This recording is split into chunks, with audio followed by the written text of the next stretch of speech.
2.5, 3. No, I'm not gonna do you that way. I really don't know how I'll do, because it's been a while, and I actually jotted down some notes, and I might be all over the place. I don't know. But I do thank Pastor for the opportunity and everything. I count it an honor and a blessing to be able to stand up and speak for the Lord. And I get, when God's been dealing with me about this message for a while, and He kind of took me all over the place with it, and it's just funny to me, because when we go back to the book of Exodus chapter 3, we all know that story, right? That's Moses at the burning bush. And how many people sitting here tonight besides me have asked God the same question that Moses asked God? He said, "Who am I that I should go? Who am I?" Yeah. So that's the question I want to ask tonight. Have y'all ever asked God that? Like Randy, I was thinking about this today. I love Randy, but I would not want to walk in Randy's shoes for it. I mean, I went through the stuff Randy's went through for me, because I couldn't handle it. So that's probably why God's not called me to walk in the stuff that Randy's walked in. But I get such a blessing by listening to Randy talk. And God has blessed me to have Randy as a friend and mentor in my life. And when I get feeling really bad, me and Randy will go spurts where we talk all the time. And then like the sun's out, I don't bother him, because I know he's doing something, and he don't bother me because he knows I'm doing something. I don't know if you can tell by looking at me, I do go outside. And but in Exodus chapter 3, verse 11, Moses said unto God, "Who am I that I should go unto Pharaoh, and that I should bring forth the children of Israel out of Egypt?" And God speaks to Moses, because I remember when God called me to preach, I was like, "Who am I? I've done all these bad things, God. You don't want me. These people know I've done this stuff. You don't want me." And God said, "I'll go with you. Just do what I tell you to do." And He tells Moses the same thing. He tells him, He said, "Certainly I will be with thee." So when we get to feeling low, and when God asks us to do something, and I'm going to probably be all over the place. I hope that's all right, because I'm not as smart as some people, and I can't collect all my thoughts together like some people. Randy can collect his, Pastor, they can collect theirs, and they got them in this awesome little spot. Me, I have like a 15-track mind with 5 cars on it. So, but and I got to thinking, I can give you a little story. God laid on my Lisa's heart to do a blessing box. If anybody knows where we live right beside the road. It's the most redneck looking place in Cedar Bluff, and I'm proud of that. And we put it off, and we put it off, and we put it off, and she got the guy up in the Indian Creek to give her a set of kitchen cabinets that come out of the house. They're older than I am. I told her, I was like, "They're rotten, they're not going to work." She said, "Yeah, they will. You can make them work. You can make anything work." Well, I put it up, come a big windstorm, it's laying on the ground in pieces. So I remodeled it and put it up again, and it's still there. It has like 15 legs, but it's still there. And I woke up one morning, and all I had on my mind, and Lisa will tell you, I'm not a morning person, but all I had on my mind that morning when I woke up was prayer box. And I texted Randy, I was like, "Hey, God's like telling me to put a prayer box in this thing. Do you think I should put a lock on it?" He's like, "Yeah, people are nosy." I thought that was kind of crazy, lock up a prayer box, but I did it. And I am so disappointed because nobody has put anything in it.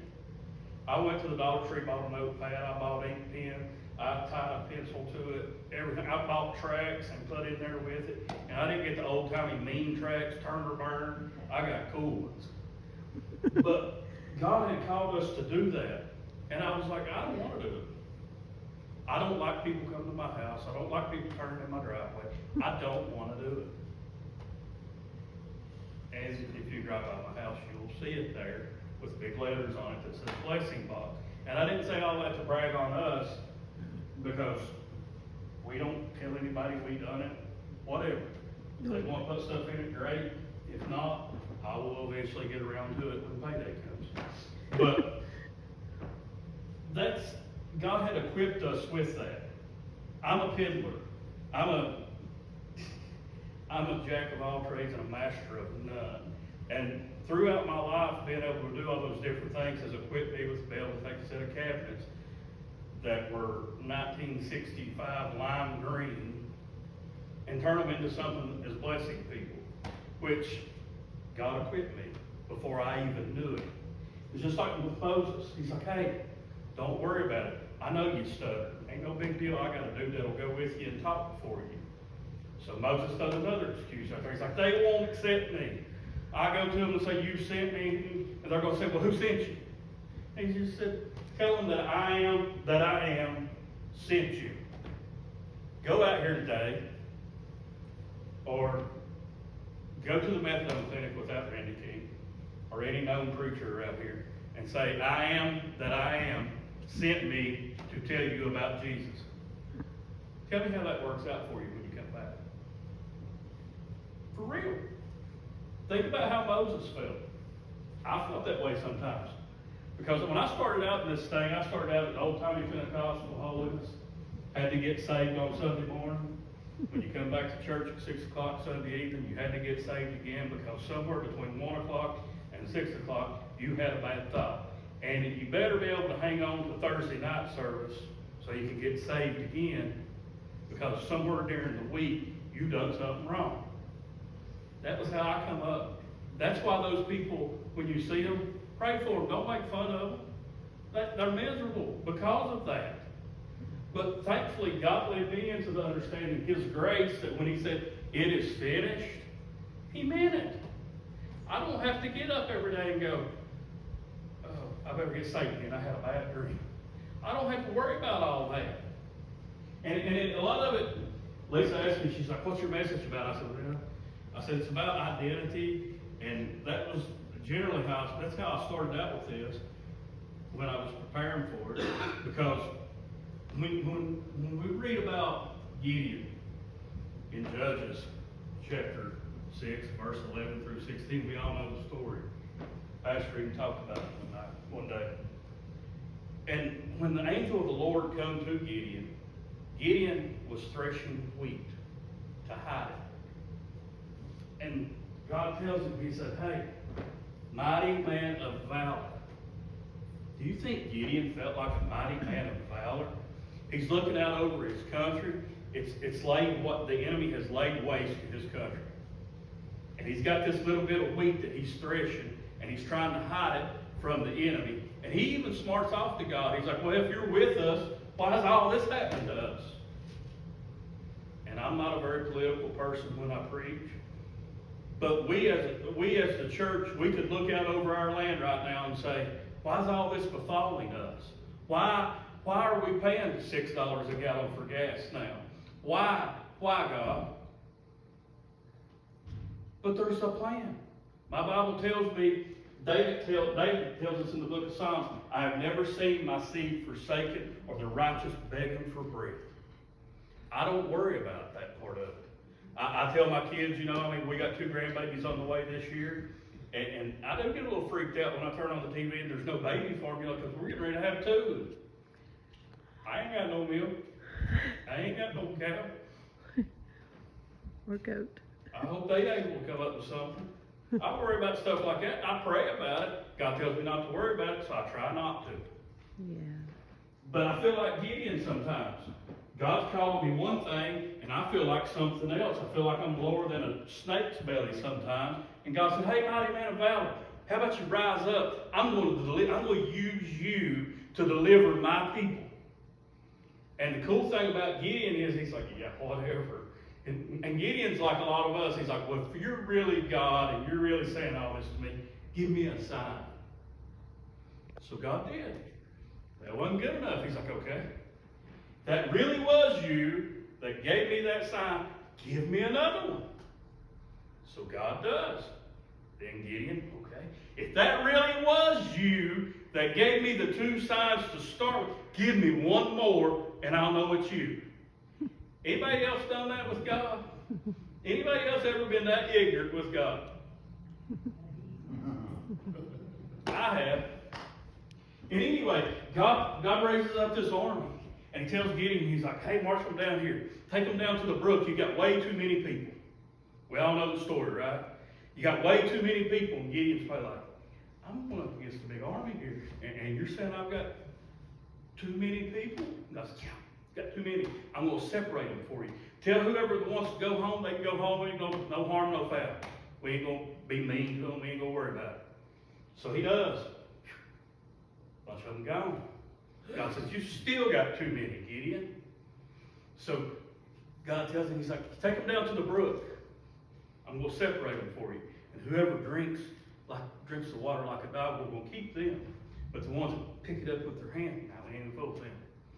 So he ends up going to war with 300 men. Am I right? 300? If I remember the story correctly. 300 men. If you sent me to war with 300 men, I would be like, yeah. It was good knowing you all. Tie a ribbon around the tree, I'm not coming back. That's probably what he was thinking. But God delivered the children of Israel with those 300 men. God must have knew what he was doing. He knew what he was doing when he looked at Gideon and he said, thy mighty man of valor. Am I helping anybody, or I'm just bouncing all over the place? I know I'm like a little bouncy ball out of a vending machine. But I get tickled because a lot of times we'll get up in the morning and I'm the world's worst for this. I'm like, oh Lord, another day. I'm not thankful sometimes when I wake up in the morning. Yeah. Some mornings I get up, I have to roll myself out of the bed. And then I start feeling the aches and the pains and the creaks and the cracks. And it's not the floor, it's me. Because I got a concrete floor in my bedroom. I get up some mornings and I hear the creaks and the cracks, and I'm like, I know it's not the floor. Start looking around, and I'm the only one in there. So it's me. And I'm ashamed that I don't wake up thankful every morning. That's one of my faults. That's where I don't have it all together. That's where I'll be real with you and tell you I don't have it all together. If you think I do, I got a bridge I'll sell you. But I'm crazy enough that when I read in like Deuteronomy chapter 28, where God says, if you'll just hearken to my command and do the things I ask you to do, you'll be blessed in the city. You'll be blessed in the country. You'll be blessed coming in. You'll be blessed going out. I'm crazy enough to take hold of that and say, okay, God, I'm going to do it. Yeah. I might fight you a little bit at the beginning, and you might have to nudge me, but I'm still going to do it in the end. I get a little hard-headed sometimes when God deals with me to do stuff. I'm kind of like Randy about that when God told Randy to speak to that guy at the gas station. Randy's like, you've done lost your mind. I can see Randy talking to God saying, you've done flipped your wig. Because I've done it. And I know I'm not the only one here to argue with God. Keep doing it. It's all right. It's part of who we are. Because I look at it this way. I don't look at church as a religion. When we start looking at God as a religion, that's when we start getting in trouble.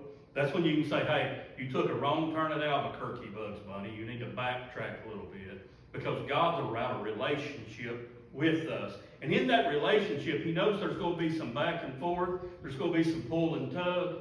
But in the end, guess who wins? He still wins because, hey, Jeremiah, I knew you before I formed you in your mother's womb. I know the plans that I have for you, to bring you, to prosper you, and bring you to an expected end. He's not going to make you shipwreck. He's not going to do anything, make you go anywhere or do anything that's going to cause you to trip and fall on your face. It's not God. He's bringing us to an expected end, plans to prosper us and bless us. He told us, hey, all you got to do is hearken to me, and I'll be there. Jesus said, I'll never leave you. I'll never forsake you. I'll go with you all the way even to the end of an age. And I get so tickled at myself because I used to be one of these Christians that thought I chose God. And then I read in the Bible where Jesus said, you didn't choose me. I chose you. And I was like, Let me read that again. I must have misread that one, God, because I chose you. Read it again. You've not chosen me, but I have chosen you. John chapter 15. So I was like, okay. I get that. You knocked me down a peg or two. Cool. Probably you knocked me plumb off the little stick I was sitting on, thinking I was something by choosing you. And then I read on down through there. It said, I call you friend. Because, I mean, it was cool to me when people sung about, I'm a friend of God. You know, I thought that was a cool song. I guess it's a catchy little song. I'm a friend of God. I can't sing, so I'm not going to try. But then I got to reading that, and I was like, wow, I'm really a friend of Jesus. Jesus said I'm his friend. If it's in red, it means Jesus said it. This is when I was a young Christian. That was my take on it, you know. If it's in red, it's good stuff.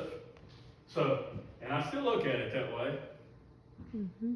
But I was one of those people, like I said, I come up in the hardcore Pentecostal where I thought it was something I had done.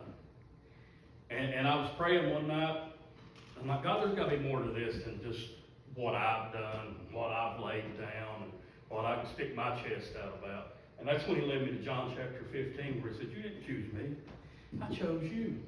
I'm going to fall and kill myself up here.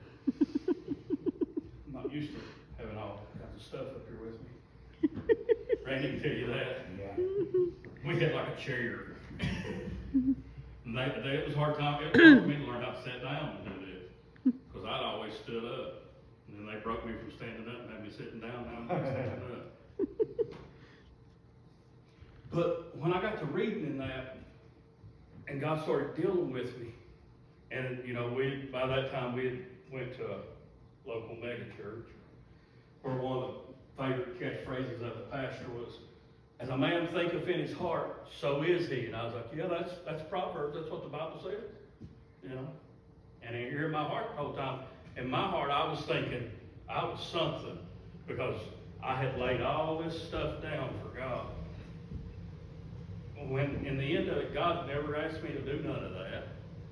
God didn't require any of that of me. All he required of me was to believe on his son and let him start a work inside of me. It had nothing to do with me. And so, and as I was preparing for this message, I've come across that. Lisa had been using my big Bible, because as I get older, even with contacts, I like to have the big print so I can hold it farther away and still see it. And she had circled that. And for some reason, it was like somebody was just shining a flashlight on that verse.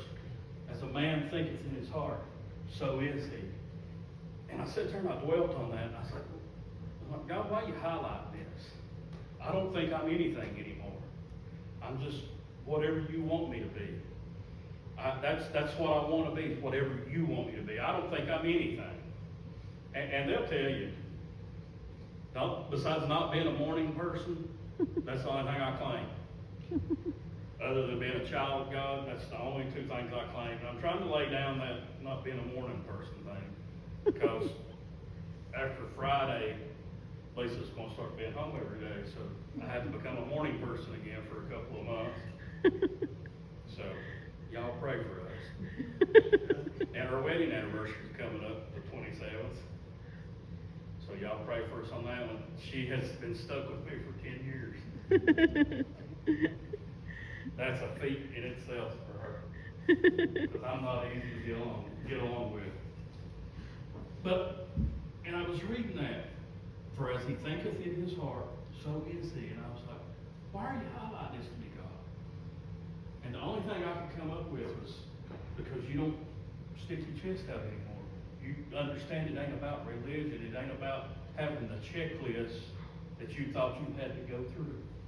It's about a relationship and relying on me to equip you to do what I've asked you to do. So, I'm trying to wind this up because I feel like I'm just rambling and I don't know, if I'm not, tell me I'm not, if I am, tell me I am, I won't get mad. And every time I do try to preach from notes, I get scatterbrained because I can't read my own writing. And my wife will tell you, she's been married to an English teacher is hard for somebody that can't spell. But I used to think it was about the checklist. That's where I drew my identity from, was the checklist. I had the shirts that come to here. I had one really cool dress shirt. This part of the shirt was one color, the collar was another color, and the little cuffs here were another color. I was having it. I mean, and then I had the PhD, the Pentecostal Power Dude. I had that going. I'd wear that shirt, and I was like, I'm ready for the buffet now. Because my family's hardcore Pentecostal preachers on Daddy's side. I mean, they were hardcore. I mean, they could eat with both hands and give you a sermon at the same time. And that's what I aspired to when I was in that. And I got to eat with both hands part down, but I never took it the rest of it. I had to breathe. And then, somewhere along the journey, Excuse me. and I don't mean to testify, but somewhere along my journey, I understood that my identity didn't come from a religion or from the checklist. It came from God who created me. And when I look, and I can't help it, but when I look at our country right now, the biggest battle facing our country and our people in our country is about identity. And I don't mean to get out on a political thing, and if you take this as being on a political thing, I'm sorry. But it's what we're facing as a church world right now. The biggest battle facing our country is identity. We have children. My daughter's 16. We have children younger than her where there are demons telling them, hey, God made a mistake when He assigned your gender. You may have been born a girl, but you're really a boy. And I guess I'm just too country for that kind of ideology to take shape, because you is what you is. And if you can't go to the bathroom and figure that one out on your own, you got bigger issues. That's just how I look at it. And, I mean, I have a couple of roosters at home. Not nary one of them think they're hens. I don't get that. It's nature. I've never seen one of my roosters try to lay an egg. I've never seen one of my roosters sit on an egg. I've never seen my hens try to crow. They have a brain about that big. And they even know what gender they are. So it lets me know, hey, in His infinite wisdom, He didn't make no mistakes in this thing. No. And, I've told Randy, I like to sit and watch my chickens. And through those chickens, God's taught Lisa and I both a lot. Just in watching those chickens. I didn't have to teach them how to be chickens. When we got them, they were like that big. I didn't have to teach them chickens anything. I put a bowl of food in there and a bottle of water. I didn't even have to show them where it was or what to do with each one. They knew. It's just like a Christian. When you turn them loose, when somebody gets saved and washed in the blood of Jesus, I don't have to drag them around by the ear saying, now you got to come over here and do this. You got to throw your hands up when they sing this song. You got to clap your hands when they do this. I don't have to do none of that, because the spirit that's within them is going to start bearing witness with Him, and they're going to start knowing what to do. So I don't have to beat them in the head. I don't have to go around beating them over the head with the Bible and say, oh, don't do that. Don't do this. Ain't nobody got to follow me around telling me when I mess up. I know when I hit my thumb with a hammer, what might come out of my mouth. I know. You ain't got to follow me. I still got the black spot on it. We'll tell you what come out of my mouth when I done it. But I asked for God to forgive me after I threw that thing. And then and I'm going to close with this, because cause I don't know if I'm helping anybody or not. Is this all right, man? You the one that masterminded this.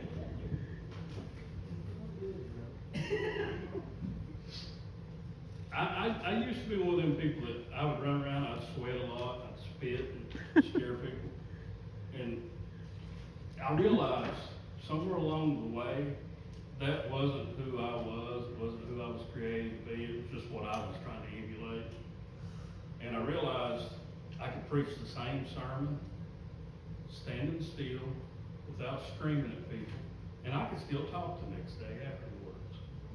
And I didn't have anybody look at me like, "Is he gonna fall off?"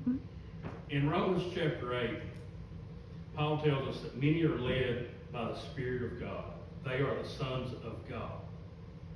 And you might say, well, what's that got to do with anything? That's our identity. If we're led by God, and the women here don't get mad, that's just how they talked in King James days. Sons and daughters of God. I'll throw that in there for you.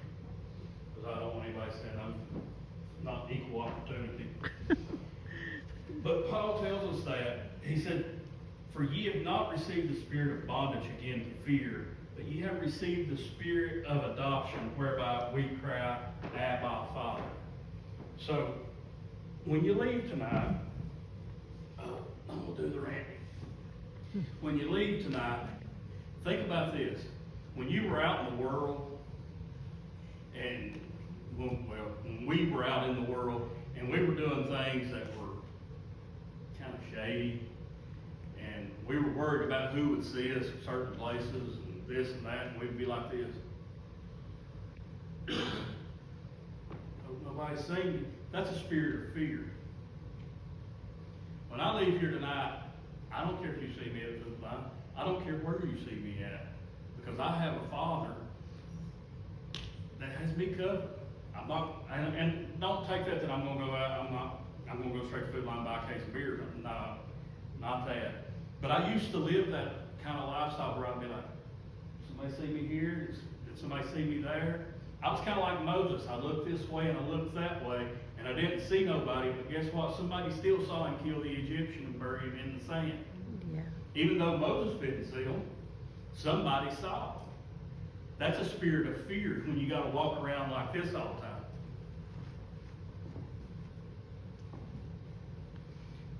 I don't have to worry about that junk, because I have, God gave me his whole armor. He told me, he said, you can put it on if you want. That's how you need to be walking through life, with the whole armor of God. He gives it to us. It's up to us to put it on. And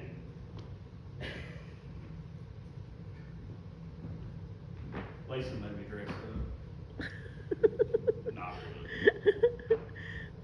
But I get tickled when I hear people, and I have family that are still hardcore Pentecostal, and I used to say this, I'd run into them at the family reunion, and I would have shorts on because our family reunion's in May, at the end of the month, Memorial Day, when it's like 90 degrees. I'm fat, I sweat anyway. So I try to make myself as comfortable as I can. So I would have shorts on, they would be like to here, and I'd have sock off. I wouldn't do the socks up, just have the knee showing, I wouldn't do that. If she wouldn't let me out of the house, I could. But I have one cousin, he's a Pentecostal preacher, and I had like a tank top on, and I have tattoos. I don't try to hide them from nobody. If I was gonna try to hide them, I wouldn't have spent the money to get them done. I mean, I'm not ashamed of them, I have them. If you don't like them, don't look at them. That's just the way I look at that.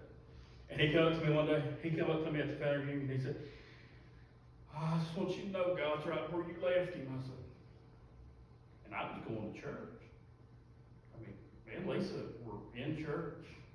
I mean, we were worshiping God. We were on fire for God at the time, and I was like, God's where I left you. What are you talking about? He goes, well, look at how you're dressed. I was like, I know, it's 92 degrees up here. Look at you, you got a long sleeve shirt on that you've done sweated through both shirts that you got on. I think I'm more comfortable. Your deodorant's probably where you left it at. And that settled that argument. Now I can run into him at B&B, he's like, hey, it's good to see you. Because evidently I hurt his feelings. I'm like that. What you see is what you get. I'm the same when you stop at my house and talk to me as you see me in a pulpit. I'm the same. What you see is what you get. Scary as that may sound. The only time I'm not the same is when you wake me up. And then, you know, it's kind of like a scene out of The Exorcist or something. No, my head won't go all the way around. I tried. But I get tickled when people, they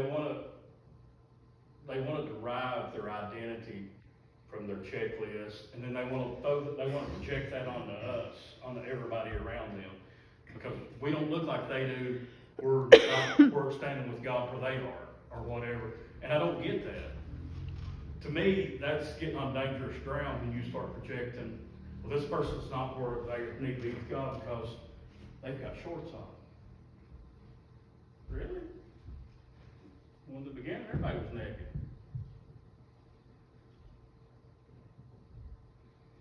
I mean, when I wear shorts, I'm decent. I don't wear Daisy Dukes. I mean, Thank goodness. I don't do that. When I was, and I'm trying to close, I remember when I was in that old timey Pentecostal stuff, I went to the beach on vacation in June at the beach. Y'all know how hot it is in June at the beach. I had cargo pants on in the ocean on the beach. I found a picture of it a long time ago, and I looked at that and I was like, you were an idiot. Because if you've never wore cargo jeans on the beach in sand, it is horrible because sand has nowhere to go but inside those pants. It can't get out. No. And I was like, and in the same picture, my kids had shorts on and no shirt, and they were happy. And I wasn't. You could see it in the picture. They were like, and I was like, and I looked at that and I was like, you were an idiot. You really thought God loved you more because you're making yourself suffer than just being comfortable. And I couldn't have done anything to make him love me any more or any less than he already did. That's right. And it took me 10 years to figure that one out. Even though I read it, and I've heard people say it, and when I would hear people say it, I was like, oh, they're blaspheming. I can't believe they're saying that. Oh, no, I've got to lay this down. And the only thing I never laid down was my TV. I don't know why. Love it. And what brought me to the realization, God used to break that off me was, y'all remember the movie Cars? The Disney Pixar movie Cars before Disney went crazy. That movie came out and I had 2 young boys. They wanted to see it. So I took them to see it. My ex-wife told on me that I had been to the sinful movies to see Cars. When I went back to church, the pastor called me out and I was like, really? I was like, dude, it was a cartoon thing. It had a good message in it. It was actually a pretty decent movie. I may go watch it again. You want to go? And that ended my checklist days. And it was kind of cool to me because I didn't get mad about that. I could have, but I didn't, which was weird for me because I usually got mad over everything. But that's what God used to let me know. I loved you just as much when you walked in that movie as when you walked out. It had nothing to do with the movie. I mean, I was a father spending time with my kids. And to me, that's what God wants us to do. He's a father. He wants to spend time with his kids, us. So why should I not do the same thing in the natural? That was a no-brainer for me. That was like one of them moments for me. And trust me, that's a thick skull to get through. And then when I read stuff like where he says, I'll make you kings and priests unto God. I can't help but think, God, when's that day coming, God? When is that day coming? Every time I open my Bible and start reading, it's like I get another nugget out of it. It's like he's sitting there on my shoulder with a flashlight going, hey, read this verse. Read this verse. This is going to blow your mind. I know, because it don't take much. And I'll read it just like, just like that, as a man thinketh in his heart, so is he. And I was like, wow. And I come up in the days, I know all the Bible verses. I can make you throw money at me. I know all them verses. It'll make you feel guilty about not paying tithes and all that. I know all them verses. I don't fool with them verses. That's just me. I don't try to make people throw money at people. I don't know why I threw that in there. I went through a phase where they would ask me to get up and take offering because I knew those verses at this church we went to. And, they love to get me up to take up offerings because I can throw them verses out there and people will be like, you see them, they'll go, here he goes. But that's not what it's all about. What it's all about is Excuse me. what Randy said. There's about that much space that separates us from everybody else. Thickness of the door. And it's up to us to say, God, I don't want that much space between us and everybody else. I don't want any space between us and everybody else. I want everybody else to be in the same kingdom I'm in. I want everybody out there to be in the same boat I'm in with you as the captain of it. It don't matter if they're Baptists and they don't sing the same songs I sing. I don't care. Just as long as they're riding the same bus that I'm in. Or I'll go get in their bus if that's what it takes. We done an event one time. It's been a couple of years ago. We called it Fire on the River. We rented Dunford Park up Tazewell. And I invited all these different pastors from different denominations. I was like, hey, come up. We're just going. I was like, we got to park all day and half the night, they said. As long as we don't get any people over there up at night, they don't care. And I was like, I don't care what denomination you are. Come up. We're just going to preach, sing, have a good time. The only people that came were Pentecostal people. I couldn't get any Baptist people, couldn't get any Church of Christ people. I got Siri. But I couldn't get any of those people to come because they thought I was a nut for doing that. But that's always been my heart. Because I always tell people there's only one prayer Jesus prayed that's not been answered yet. And that was when he said, Father, I pray that you'll let them be as one as you and I are one. You can look around. There's a church on every corner. Every one of them's preaching something different. They're all following the same Jesus. What's up with that? Me and Randy come from one where we started out with Jesus and grace, and then we went to everybody was predestined to either go to hell or heaven. And I had to do it. And I was like, okay, have a good day. And I just don't understand humans. I don't understand how we can all take the same Bible, we can all read the same Bible and say we're all following the same Jesus, and then we can go out and judge somebody that's supposed to be following the same Jesus that we're following and tell them they're going to hell. I don't understand how we can do that. And then say, I'm a child of God. And then Sunday morning, roll up and sit in the amen corner. Yes, preach it, preacher. Set them on fire. I've been in churches. Do you know what you feel when you go outside? You feel condemnation when you look in the mirror of your car. When you get ready to back out, you look in your car mirror, you feel condemnation because your hair's not slicked to the same side theirs was or something. That ain't God. Nope. That ain't nothing but religion. And you know what Jesus says about religion? He said, true religion is undefiled in the heart. You know what he called the church people of his day? Stone-washed tombs full of dead men's bones. I don't want to be a stone-washed tomb. I don't even want to be a tomb whatsoever. I want to be that river of life, bubbling. I'd like to just be a bubble in the river of life going to somebody. And, and I know I said I'm trying to close, and I really am. I'll never get good at closing. I'll never get good at preaching. But I'm working at it. got me to, what inspired me to order tracts? I texted Randy, I was like, hey dude, where you get them little tract things that people hand out? And I even asked Lisa, because Lisa's Baptist, and I figured they'd know. She didn't know. She's like, Google it. I asked Randy, I was like, where you get them things? He's like, probably off the internet. I was like, but what inspired me to do that, I had to take my daughter to urgent care. And there was one of them old timey ones, you know, this is your life. We've all seen them. I always thought they were mean.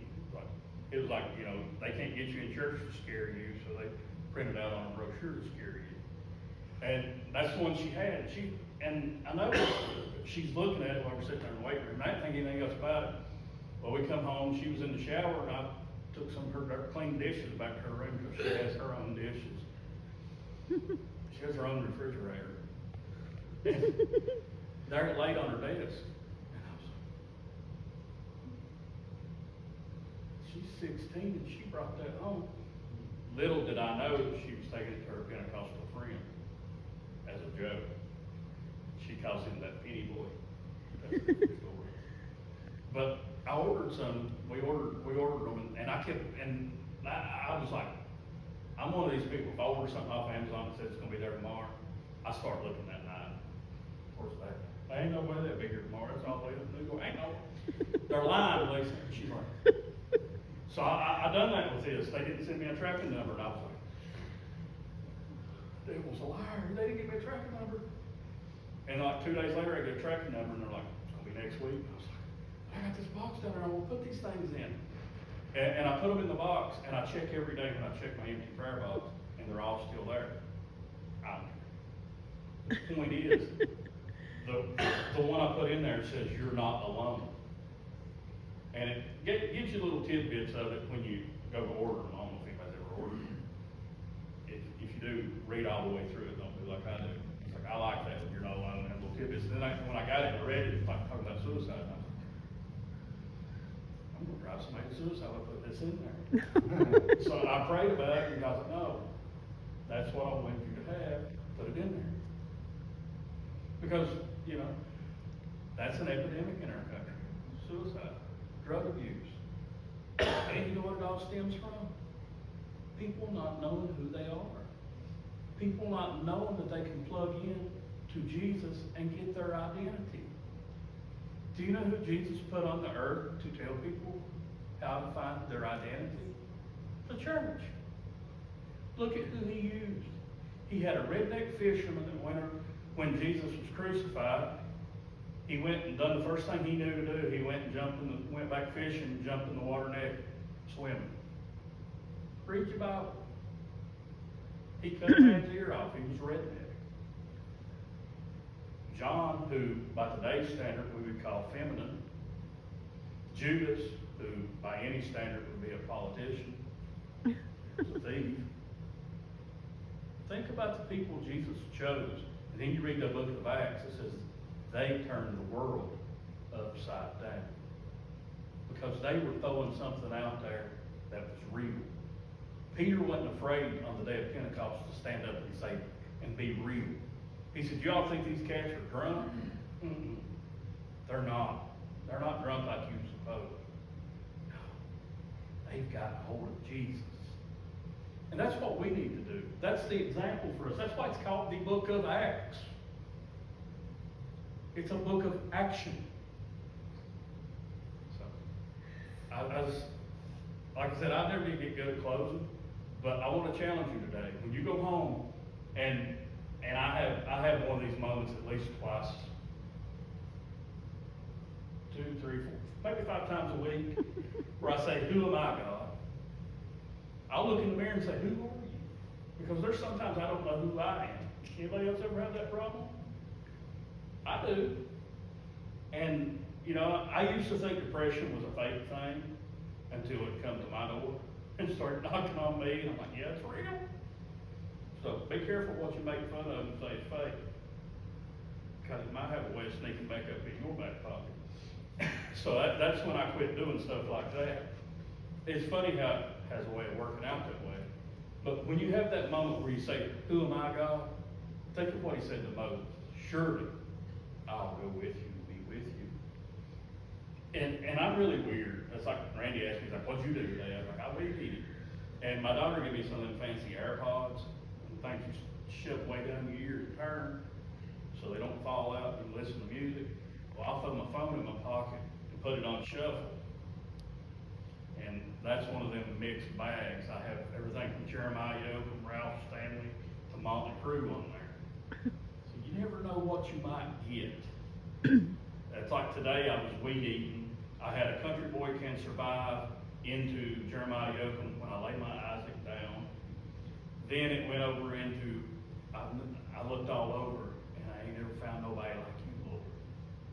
And that, you know, I know there's people, I probably shouldn't listen to stuff, some of the stuff I listen to. I listen to country sometimes, and yeah, I do get depressed or correlation with country music and depression. But I still like it. But when I listen to that, I look high and I look low, but I ain't never found nobody. That's true. When I was out in sin, I looked everywhere to fill that God-sized hole I had in me. I looked at everything.